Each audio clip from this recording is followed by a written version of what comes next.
সূরা ইয়াসিনের শুরুতে আছে তিনজন রাসূল একটি এলাকায়, আমাদের নবীর আগে তিনজন রাসূল এক এলাকায় লম্বা সময় আল্লাহর হুকুমে ওই এলাকার মানুষদেরকে দিবা নিশি কালেমার দাওয়াত দিছে, একই সাথে তিনজনে মিলে।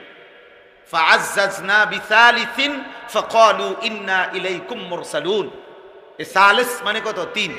তিনজন মোট। অদরিব লাহুম মাসালান আসহাবাল কারিয়া ইয জাআহাল মুরসালুন। এখান থেকে শুরু ঘটনাটা।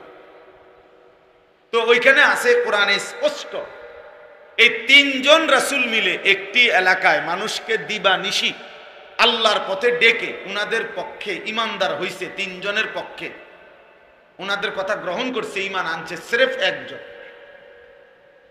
কয়জন? একজন লোক, শুধু একজন।